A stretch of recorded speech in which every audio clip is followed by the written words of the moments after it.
है कि ये चुनाव क्यों बंद हुआ? सरकारें कहीं ना कहीं डरी हुई है। आजकल चुनाव में नशा बहुत आम बात है। उनको ये मैसेज देना चाहेंगे कि भाई जितना हो सके नशे से दूर रहिए। काफी नेता पॉलिटिक्स में आने के बाद में पैसा बनाते हैं। मैंने कभी इस पैसे को प्राथमिकता नहीं दी, रात में स्टूडेंट्स की मदद की। माइंड भाषा क्यों इम्पोर्टेंट है? आज अगर देखो बड़ा बड़ा ऑफिस कॉर्पोरेट सेक्टर है, तो हम अगर कोई आपको पेरेंट्स पूछे बट अगर कोई ऑफिस में बात करें कि भाई राजस्थान में ही बात करें कि भाई मुझे चीज है, तो मैं वहाँ बैठा था ऑफिसर है, मैं कि हमें ये लैंग्वेज समझ नहीं आई। छीन के लाएंगे हम अपना हक सारा, जीत का जयकारा। तो शुभम भाई, आज आपका बहुत बहुत स्वागत है अपने इस पॉडकास्ट में। बिल्कुल, बहुत बहुत धन्यवाद। कैसे हो? मैं अच्छा हूँ, आप बताइए कैसे हैं? बस बढ़िया। तो सबसे पहले तो जो आपको नहीं जानते या जो भी नए आएंगे, तो उन्हें अपना छोटा सा बायोडाटा दीजिए। बिल्कुल, देखिए मेरा नाम शुभम रिवाड़ है।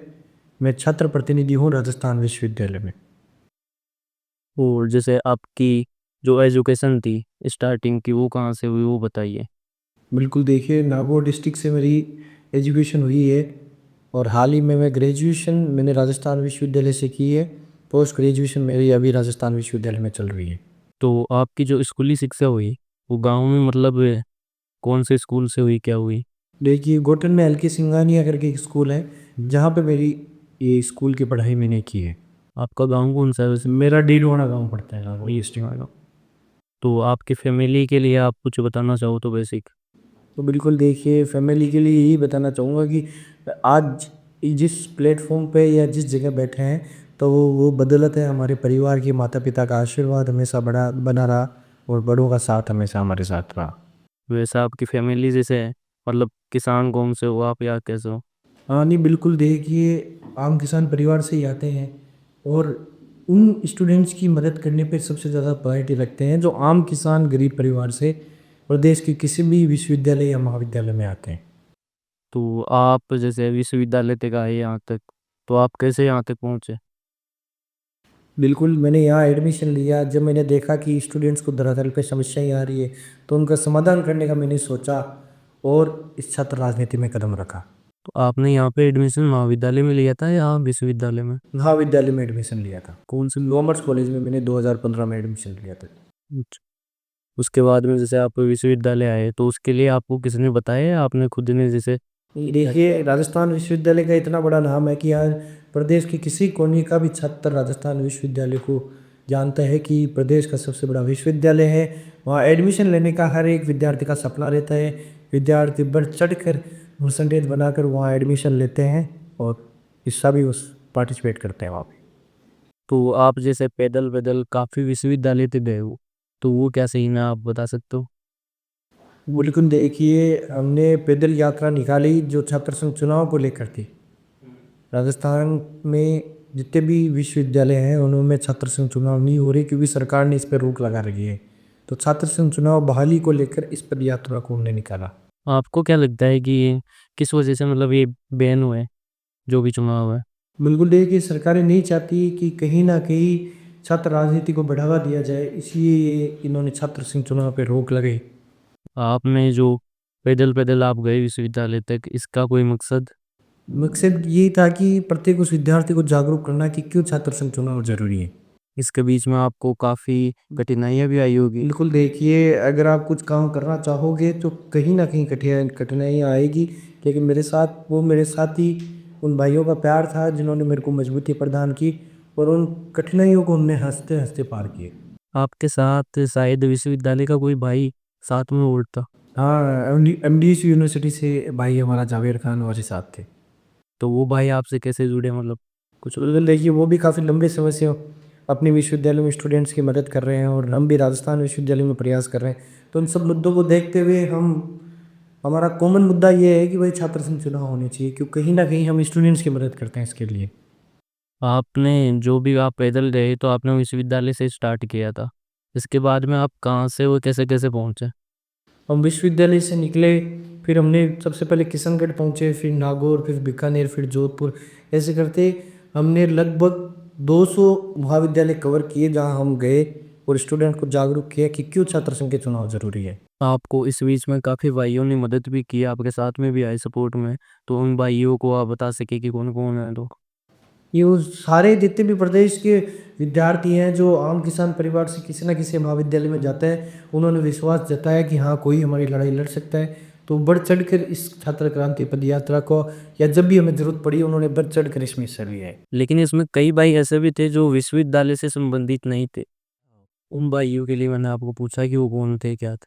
ये बिल्कुल देखिए, कोई ना कहीं जो सीनियर पास आउट हो गए, उन्होंने अपने स्तर पे मदद की। सब लोग जो छात्र राजनीति से, स्टूडेंट से जुड़े हुए थे, भले ही वो विश्वविद्यालय के हो या ना हो, उन्हें इस दर्द को समझा और हमारी मदद की। तो आप हो गए, उसका कुछ आपको कुछ फ़ायदा हुआ? बिल्कुल कहीं ना कहीं फ़ायदा हुआ, जागरूक हुए स्टूडेंट्स कि भाई क्यों छात्र संघ चुनाव जरूरी है, अगर नहीं होते हैं तो उनको क्या नुकसान होगा। कुछ विश्वविद्यालय बाकी है हाँ बिल्कुल, कुछ विश्वविद्यालय बाकी हैं जहाँ हम जल्द ही जाएंगे, और इस जो मुद्दा है छात्र संघ चुनाव का, इसको जल्द से जल्द प्रदेश लेवल पे और बड़े स्तर पे उठाने का प्रयास करेंगे। तो विश्वविद्यालय में चुनाव बंद है, तो आपको क्या लगता है कि ये चुनाव क्यों बंद हुए, मतलब? बिल्कुल देखिए, मैंने पहले भी बताया कि सरकारें परिवारवाद की राजनीति को बढ़ावा देती है, और विश्वविद्यालय प्रशासन घोटालों को छुपाने के लिए छात्र संघ चुनाव पर रोक लगाता है, क्योंकि वहाँ का छात्र प्रतिनिधि जो भी मुद्दे होते हैं उनको मजबूती से उठाता है, स्टूडेंट्स की मांग उठाता है, कहीं ना कहीं विश्वविद्यालय प्रशासन के घोटाले उजागर करता है। और छात्र राजनीति ने ऐसे स्टूडेंट लीडर दिए हैं जो आज विधानसभा लोकसभा में बैठे हैं। तो सरकारें कहीं ना कहीं डरी हुई है कि छात्र संघ चुनाव अगर कराए तो एक आम विद्यार्थी जो आम किसान परिवार से आता है, वो सीधा सड़क से लेकर संसद तक की जो बात होती है वो इम्प्लीमेंट करता है। इसलिए इन्होंने छात्र संघ चुनाव पर रोक लगाई। देखो, चुनाव थे जो गहलोत जी ने बंद किए थे शायद, उसके बाद में अब बीजेपी आ चुकी है। तो आपका क्या कहना है कि बीजेपी क्यों, मतलब, चुनावों को? देखिए, पार्टियां आरोप प्रत्यारोप लगाती है, कहीं ना कहीं हर पार्टी के बड़े लीडर ये डरे हुए हैं कि भाई अगर इन लोगों को मौका दिया तो अपनी जो परिवारवाद की राजनीति है वो आगे नहीं चल पाएगी। तो मुख्य प्राथमिक रीज़न यही है कि परिवारवाद की राजनीति को बढ़ावा देने के लिए इन्होंने छात्र संघ चुनाव पर रोक लगाई। आपने इसके लिए काफ़ी कदम भी उठाए थे। बिल्कुल देखिए, जो प्रयास हमसे हो सकता है कि छात्र राजनीति में जो लड़ाई लड़नी चाहिए वो हमने मजबूती से लड़ी। तो कोई आप बताना चाहो कि कौन कौन से आपने काम किए? यही बहुत है, कहीं हमने जैसे छोटी छोटी चीज़ों को लेकर, मोबाइल और बैग को लेकर भी वहाँ पैसे लिए जाते थे, वो हमने फ्री करवाए, डिफरेंट क्लासेस को लेकर। और विश्वविद्यालय में आम तौर पर आने वाली समस्याओं का समाधान हमने वहाँ किया है। तो मतलब क्यों अभी भी, जैसे जो भी पहले के इलेक्शन थे वो कंप्लीट हो चुके, उसके बाद में भी क्यों चुनावों को नहीं खोला गया? बिल्कुल देखिए, ये डरी हुई है ना सरकारें। अगर इनको कहीं किसी प्रकार का डर नहीं है तो इनको आना चाहिए खुला और चुनाव कराने चाहिए। जो रिजल्ट होगा वो स्टूडेंट्स आपके सामने रखेंगे। तो शुभम भाई, अब मैं आपको जैसे पूछूं कि चुनावों में काफ़ी पैसा लगता है, आपको भी पता है, तो मतलब कितना का पैसा लग जाता है? वो बिल्कुल आप देखिए, हमने कभी इस पैसे को प्राथमिकता नहीं दी, हमने हमेशा धरातल पे काम करने का प्रयास किया है। जरूरी ये एक मेंटेलिटी है कि पैसे लगा के ही चुनाव लड़ा जाता है। आप मेहनत कीजिए, धरातल पे स्टूडेंट्स की मदद कीजिए निस्वार्थ भाव से, तब एक विद्यार्थी बिना किसी पैसे, बिना किसी पार्टी, बिना किसी संगठन को देखे बिना आपको अपना नेतृत्व चुनेगा। क्योंकि इस विद्यालय में काफ़ी गाड़ियों का काफिला भी चलता है। अब वो समय चेंज हो चुका है, स्टूडेंट्स जागरूक है, एजुकेटेड है, तो भली बात ही जानते हैं कि किसको वोट करना है, किसको नहीं करना। तो ये गाड़ियों का काफिला कहाँ से आता है? ये बिल्कुल हमने तो कभी घुमाया नहीं, तो हमें पता नहीं कि गाड़ियों का काफिला कहाँ से आता है। नहीं, जैसे विश्वविद्यालय में अपन जाते हैं तो जाते ही मतलब नाम की गाड़ियाँ दिखेगी। उनको कई बार होता है कि स्टूडेंट्स को प्रायोरिटी देते हैं, लेकिन हमने कभी इस चीज़ को नहीं दी, तो हमें इस चीज़ का कम नॉलेज है कि गाड़ियों से ही वोट मिलते हैं। तो वो पैसा जैसे जो भी इलेक्शन में खड़ा होगा वो देता है, या अगले का? तुम्हें रैली काटे जगह पूछोगा कौन दे बात तो टाक नहीं। अच्छा, ये बात है। तो आपने नहीं किया कभी? नहीं, बिल्कुल हमने कभी नहीं किया जी। हमने हमेशा काम पे फोकस किया, स्टूडेंट्स की मदद करने का प्रयास किया। एक आजकल चुनावों में नशा बहुत आम बात है, तो इसके लिए क्या कहना? नहीं, बिल्कुल देखिए, यूथ को ये मैसेज देना चाहेंगे कि भाई जितना हो सके नशे से दूर रहें, अपने समाज का, अपने परिवार का नाम रोशन करें, अच्छी फील्ड में अच्छा काम करें, ताकि आने वाली पीढ़ी गर्व महसूस करे कि हाँ, हम उस पर्टिकुलर फैमिली या उस पर्टिकुलर पर्सन से बिलोंग करते हैं। तो विश्वविद्यालय में नशे की क्या हो सकता है, क्योंकि विश्वविद्यालय में तो स्टूडेंट होते हैं। नहीं देखिए, आमतौर पे विश्वविद्यालय के अंदर कभी ऐसा नहीं देखा गया है कि नशा की होता है। लेकिन काफ़ी वीडियो आता है, और जब भी चुनाव होते हैं तब वो जो बाहर के लोग होते हैं उनका आपने वीडियो देखा होगा। आम विद्यार्थी जो राजस्थान विश्वविद्यालय में पढ़ रहा है, ये हमें गर्व महसूस होता है कि वो कहीं ना कहीं चीज़ों से दूर है और अपनी पढ़ाई पे फोकस कर रहा है। तो ये जो भी, मतलब, नशे की चीज़ें है, ये एक मैंने वीडियो देखा था, उसमें एक भाई जो भी मीटिंग थी शायद उसमें, वो बताता है कि विश्वविद्यालय के सामने नशा बिकता है, कुछ ऐसा। एंड वो देखिए कहीं ना कहीं ऐसे काम होते ही हैं, लेकिन प्राथमिकता हमारी ये रहेगी कि इस शानदार इन्वायरमेंट को हम विश्वविद्यालय के अंदर बना के रखें कि नशे से दूर रहे, स्टूडेंट अपनी पढ़ाई पे फोकस कर सकें। एक जब भी विश्वविद्यालय में चुनाव होता है तो काफ़ी लड़ाई दंगे होते हैं, ये क्यों होता है? बिल्कुल देखिए, मैं जितने भी ये तत्व हैं, नशे हो, लड़ाई दंगे हो, ये सब बाहर के जो लोग होते हैं जिनको पढ़ाई से मतलब नहीं होता। आम विद्यार्थी जो वहाँ पढ़ रहा है वो इन सब चीज़ों में इन्वॉल्व नहीं रहता, वो कहीं ना कहीं इन चीज़ों से दूर रहता है, अपना वोट कास्ट करता है उसी कैंडिडेट को जिसने उसकी कहीं ना कहीं मदद की। क्योंकि चुनाव में वोट तो जो स्टूडेंट होते हैं वो देते हैं, लेकिन ये लड़ाई दंगे वाले जो भी होते हैं ये बाकी होते हैं स्टूडेंट से हटके, ये कहाँ से आता है? बिल्कुल देखिए कहीं ना कहीं ये बाहर के तत्व हैं जो आते हैं राजस्थान विश्वविद्यालय में, लेकिन ऐसा नहीं होना चाहिए। जो वोट करते हैं वो भली बात जानते हैं कि भाई किसे वोट करना है, तो ना तो इन चीज़ों से फर्क पड़ना। तो यही है कि भाई हमारा ये दायित्व बनता है कि इस इन्वायरमेंट को हम हेल्दी रखें, इन चीज़ों से स्टूडेंट्स को दूर रखें। तो अब आगे चलते हैं, तो आप जैसे पॉलिटिक्स में आप आए, तो आपका कैसे पॉलिटिक्स में आना हुआ? बिल्कुल देखिए मैंने पहले भी बताया कि जब मैं कॉलेज में था तब मैंने देखा कि आम किसान परिवार से जो स्टूडेंट्स आते हैं उनकी सुनने वाला कोई नहीं है। तो उन समस्याओं का समाधान करने के लिए मैंने ये निर्णय लिया कि मैं छात्र राजनीति में उन्हीं स्टूडेंट्स की मदद करने का प्रयास करूँगा सबसे पहले, जो आम किसान परिवार से आते हैं जिनकी कोई सुनने वाला विश्वविद्यालय में नहीं है। बाकी जैसे पॉलिटिक्स में काफ़ी ज़्यादा सपोर्ट चलता है विश्वविद्यालय में, तो आपके पास कोई ऐसे नेता जिनका आपको सपोर्ट है? बिल्कुल या चाहे वो सीनियर सीनियर है, वो कहीं ना कहीं मदद करते हैं कि भाई वो खुद आज राजस्थान विश्वविद्यालय से निकले हुए हैं इसलिए। हाँ, जैसे 2 चीज़ हो गई, एक तो नेता, एक भाई। तो भाई के हिसाब से भी जैसे आप कोई नाम बताना चाहो कि भाई बिल्कुल जितने भी सीनियर है, जितने भी पॉलिटिशियन जो राजस्थान विश्वविद्यालय से निकले हैं उन्होंने सब ने बढ़ चढ़ कर हमारी मदद की है, तो उन सब का मैं तहे दिल से धन्यवाद देना चाहूँ। तो अभी तो जैसे विश्वविद्यालय में चुनाव बंद है, आपका आगे का क्या प्लान है? तो बिल्कुल देखिए हमें तो चुनाव बंद है, उसके बाद भी आप कल विश्वविद्यालय पधारे थे तो हम 2 कुर्सी डाल कर गेट पे बैठे कि वो आओ हम आपकी मदद करेंगे। तो हमने इस चीज़ को कभी प्रायोरिटी नहीं दी कि भाई हम चुनाव होंगे तभी आपके बीच में रहेंगे, जब जब हमारी जरूरत पड़ेगी बिना किसी चुनाव बिना किसी संगठन के तो हम आपके साथ मजबूती से खड़े मिलेंगे। अच्छा, कि जैसे विश्वविद्यालय में आप चुनाव लड़ते हो, तो क्या आपको पिछले नेताओं का सपोर्ट चाहिए या अकेला व्यक्ति चुनाव लड़ सकता है? नहीं देखिए पिछले नेताओं का किसको सपोर्ट था, जैसे आज तक विश्वविद्यालय इतिहास रहा है कि जो पहले बने उन्होंने खुद मेहनत की, वो हमेशा आपके साथ खड़े रहे। पिछले नेताओं का अगर बात करें तो उनको किसने सपोर्ट किया था, हमेशा अपन देखते हैं कि जो मेहनत करता है उसके साथ आके लोग खड़े होते हैं। तो मैंने हमेशा मेहनत को प्रायोरिटी थी कि आगे आ जाके अगर मैं किसी से मदद में मांगूँ तो वो बढ़ चढ़ कर मेरे साथ आ सके।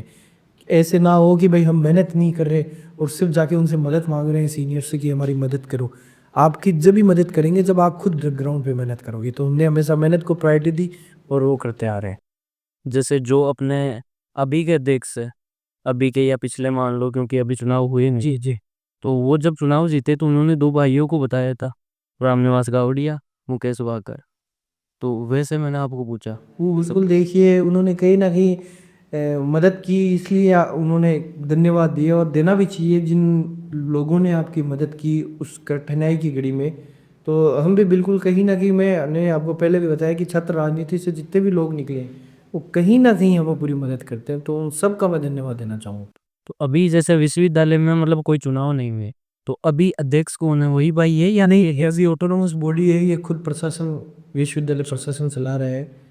अध्यक्ष का कार्यकाल इन्होंने खत्म किया ताकि कोई घोटाले जो ये कर रहे हो वो उजागर ना कर सके, इसलिए। अच्छा, ये बात। तो शुभम भाई, जैसे आपको मैं पूछूं कि पॉलिटिक्स में सबसे बढ़िया नेता कौन सा लगता है?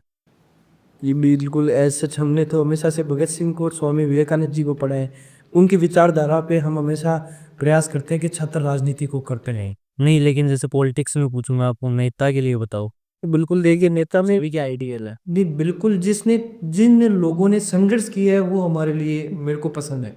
जितने भी आज छात्र संघ अध्यक्ष रहे या ना रहे, लेकिन जिन्होंने स्टूडेंट्स की मदद की, मैं उनसे कहीं ना कहीं मोटिवेट होता हूँ।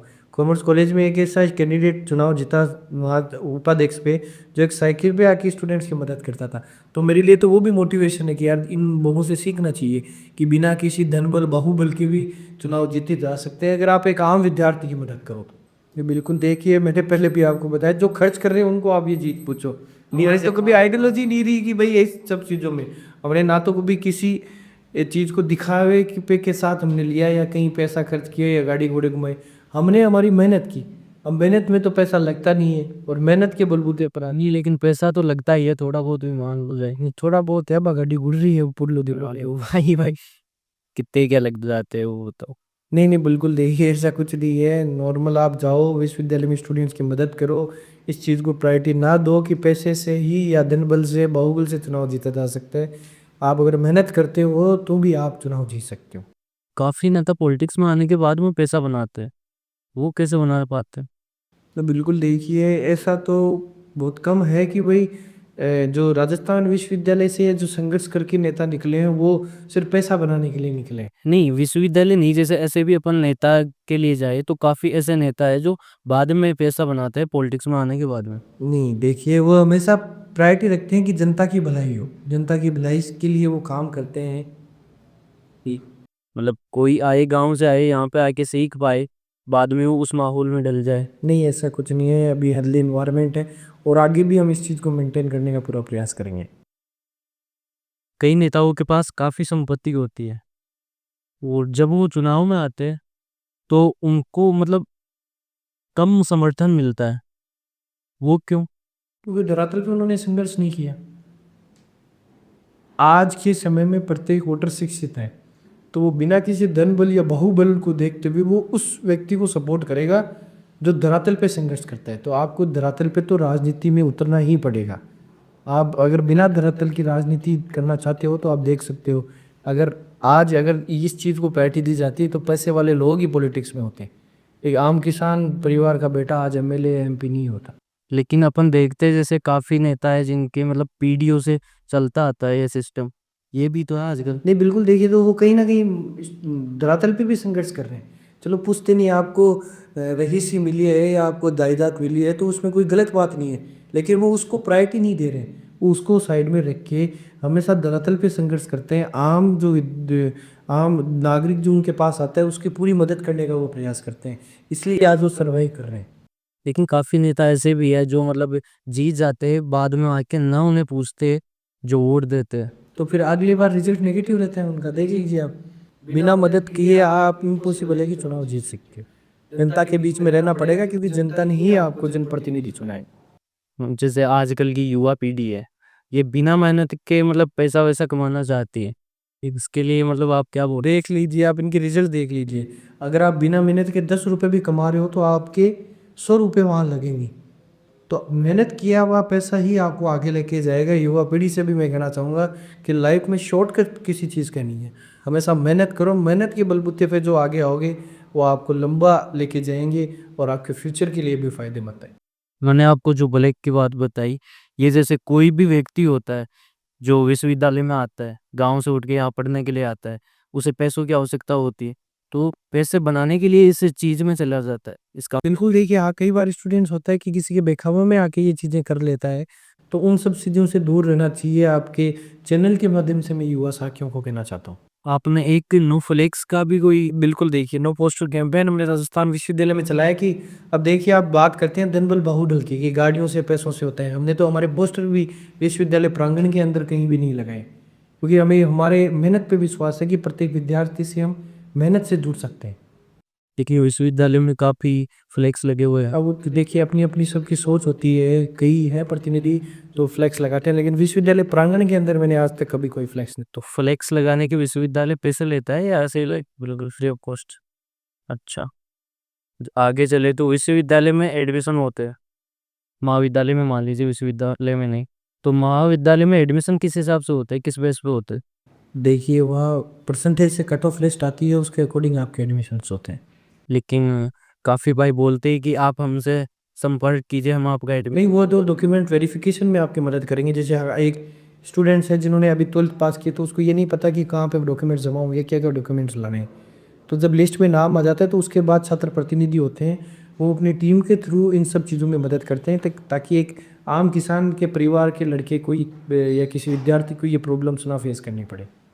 आपको लगता है आजकल कॉलेजों में एजुकेशन कम हो गई? बिल्कुल देखिए, कहीं न कहीं शिक्षा का स्तर गिरता जा रहा है, क्योंकि राजस्थान विश्वविद्यालय जैसे बड़े विश्वविद्यालय में भी शिक्षा के स्तर के गिरने का कारण है कि क्लासेस नहीं लगना, रेगुलरली न्यू एजुकेशन पॉलिसी को ढंग से इम्प्लीमेंट ना कर पाना।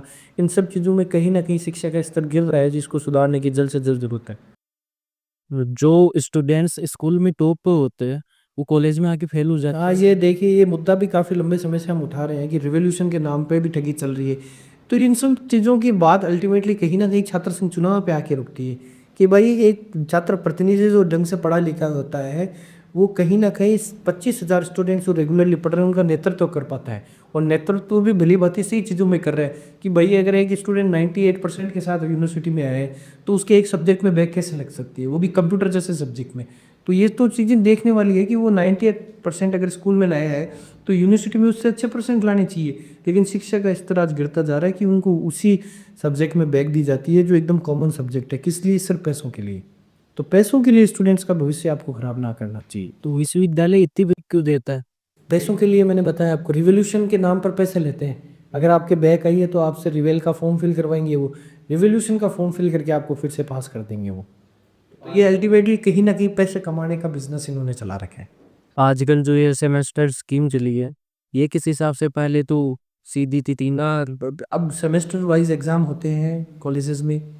तो ये न्यू एजुकेशन पॉलिसी के तहत डिफरेंट जो इम्प्लीमेंटेशन राजस्थान विश्वविद्यालय में या प्रदेश के सभी विश्वविद्यालय में हुए हैं, क्योंकि स्टूडेंट्स को समझने में भी तकलीफ हो रही है और कई सारी समस्याएं हैं जिनको सुधार करने का प्रयास करना चाहिए। तो आपको क्या लगता है ये बेस्ट है या पहले वाला एजुकेशन सिस्टम? ये देखिए, हर जगह अपनी अपनी पॉलिसी के कहीं ना कहीं एडवांटेज डिसएडवांटेज दोनों चीज़ें होती है। तो हर एक पहलू, जैसे हर एक सिक्के के दो पहलू होते हैं, उसी तरह हर पॉलिसी के फ़ायदे और नुकसान दोनों हैं। तो नुकसान को सुधार कर फ़ायदों पे ज़्यादा ध्यान देना चाहिए इसमें। जैसे महाविद्यालय में बैग व मोबाइल के पैसे लगते थे तो आपने शायद उन्हें हटवाया था। बिल्कुल, बिल्कुल देखिए, हमने मोबाइल जो बैग है हमारा अधिकार है वो हम कॉलेज में लेके जाए और उसी के अगर पैसे मांग ले तो विद्यार्थी कहाँ जाएगा। तो इस मांग को हमने वाजिब तरीके से उठाया और ये चीज़ विश्वविद्यालय प्रशासन से निवेदन किया कि भाई ये चीज़ अवैध वसूली आपको बंद करनी चाहिए। और एक आम किसान परिवार से जो बच्चा है वो इतनी अफोर्ड नहीं कर पाता है, तो आप लोगों को इसको फ्री ऑफ कॉस्ट करना चाहिए, क्योंकि ये बैग ही तो ला रहा है, कोई अनवांटेड चीज़ तो ला नहीं रहा। तो उन्होंने माना इस चीज़ को और 70 साल के इतिहास में अब राजस्थान विश्वविद्यालय में मोबाइल और बैग फ्री में जमा होते हैं। तो काम आप ही नहीं किए या? बिल्कुल देखिए, हमने पूरा प्रयास किया और उस चीज़ को लगाई। तो वो एक महाविद्यालय में बंद हुए या आई पर सभी विश्वविद्यालय में? सभी महाविद्यालय, विश्वविद्यालय में कई कॉलेजें भी आती है जहाँ सब में फ्री ऑफ कॉस्ट जमा होता है, जिस जो रेगुलर स्टूडेंट हैं उनके। अच्छा, इसके बाद में आपने एक ऐप भी बनवाया था। बिल्कुल ऐप बनाया था कि घर बैठे अगर आप किसी प्रकार की जानकारी लेना चाहते हो, कई बार स्टूडेंट्स यूनिवर्सिटी से कांटेक्ट नहीं कर पाता, उनके पास नंबर नहीं है, कहाँ जाना है, तो वो घर बैठे उस ऐप के थ्रू हर चीज़ की समस्या का समाधान कर सकता है। ऐप का क्या नाम है? आप शुभम रिवार्ड के नाम से ये ऐप है प्ले स्टोर पे। तो उस पे कौन कौन सी सुविधा है? सब सुविधाएं हैं, जितनी भी आपको नोट्स चाहिए, एडमिशन कैसे होते हैं, हॉस्टल में एडमिशन कैसे होते हैं, कब क्लासेस लगती है, क्या प्रोसेस है, राजस्थान विश्वविद्यालय से जुड़ी सभी इन्फॉर्मेशन उसमें है जो एक आम विद्यार्थी को चाहिए होती है। इसके बाद में जैसे आपको विश्वविद्यालय में किसका काम सबसे बढ़िया लगा? अध्यक्ष का? तो देखिए, बिल्कुल हमने तो किसी के काम को ना देखते हुए हमने हमारे तरीके से सारे काम किए और उस पर भी आगे हम काम करते रहेंगे। तो शुभम भाई आपने माइंड भाषा के लिए भी बिल्कुल देखिए, आपने भाषा एक ही खातिर ही अपन प्रयास नहीं कराना का ही मतलब है। तो मैं माइंड भाषा की खातिर भी बहुत प्रयास करो और इस चीज़ लार्ज स्केल पर भी उठाएगा। आपने भाषा ने हमेशा मान्यता देनी चाहिए, क्योंकि आपा जगह भाषण सीख राज अट बड्डा हो या बिन अगर बोल पाओ आप हिचकिचाओ तो कुछ मतलब होगा नहीं। क्योंकि अगर आप कहीं जावा तो आप देखा कि दूसरी कंट्री में तो बे आप सिटीजन है जगह आपकी भाषा में बात करे, आपकी भाषा में रिप्रेजेंट करेगा मैं बैठूँगा। लेकिन अपना लोग आज भी हिचकिचावे कि यार अगर मैं मारवाड़ी बात करूँ तो कहीं सोचे भाई मैं कम पढ़े लिखे हूँ। इसी कोई बात को नहीं, आपने भाषा में हमेशा बात करनी चाहिए और गर्व महसूस करनी चाहिए अपनी भाषा पर। तो माइंड भाषा क्यों इम्पोर्टेंट है? बिल्कुल देखिए, आप देखिए ये चीज़ ने सीख हो आज अटे बड्डा हुआ हो तो बचपन में तो हिंदी कौन बोलता, इंग्लिश कौन बोलता, माइंड भाषा ही बोलता, अपनी भाषा बोलता, अपना बड़ा बुजुर्ग बोलता। आज अगर देखो बड़ा बड़ा ऑफिस कॉर्पोरेट सेक्टर है, बम अगर कोई आपने पेरेंट्स उठ जावे बट जार अगर कोई ऑफिसर बात करे कि भाई राजस्थान में ही बात करे कि भाई मन जा रहा चीज़ चाहिए, तो बे मान बेटा जगह ऑफिसर है बे कि हमें ये लैंग्वेज समझ में नहीं आ रही। अरे तो राजस्थान में अगर लैंग्वेज समझ में नहीं आई तो आप 12,000 कहीं कम्युनिकेट करवा को सोचा। तो अट तो एटलीस्ट आपने भारत में तो ये चीज़ में प्रायोरिटी देनी चाहिए। सी बात, जैसे आजकल इंग्लिश स्पोकन ये कुछ सिखाते हैं, तो उसकी जगह माइंड भाषा क्यों नहीं सिखाते? ना कोई देखिए ना, इस चीज़ को युवा पीढ़ी को जागरूक होने की ज़रूरत है कि ज़्यादा से ज़्यादा इस चीज़ में पार्टिसिपेट करें और मातृभाषा बढ़ावा देवे। तो माइंड भाषा शायद 5वीं तक या कुछ किताबें भी ना। बिल्कुल, देखिए तभी तो कह रहा हूँ मातृभाषा को आगे लाने की ज़रूरत है, प्रत्येक युवा पीढ़ी को जागरूक होने की ज़रूरत है। राजवीर सिंह जी चलकोई हाँ, उन्होंने हमेशा हमें मार्गदर्शन दिया, राजस्थानी भाषा में बढ़ावा दियो और वे खुद राजस्थानी भाषा में पढ़ावे तो मोन मोटिवेशन मिल रहा है। तो शुभम भाई, आज आप पॉडकास्ट पे आए हैं, तो आपका बहुत बहुत धन्यवाद। बिल्कुल, मैं भी आपका भी धन्यवाद देना चाहता हूँ कि आपने हमें यहाँ सुनने का और बोलने का मौका दिया। सभी युवा साथियों से भी निवेदन करता हूँ कि इस युवा पीढ़ी को अपने फ्यूचर को देखते हुए अच्छी चीज़ों में काम करना चाहिए, अपने समाज का, अपने माता पिता का नाम रोशन करना चाहिए। सबसे बड़ी बात है कि आपने एक फ़ोन में आप पॉडकास्ट के लिए आज यहाँ पे आए, इसलिए आपका बहुत बहुत धन्यवाद। बिल्कुल, बहुत बहुत धन्यवाद आपका भी। ठीक है, शुभ।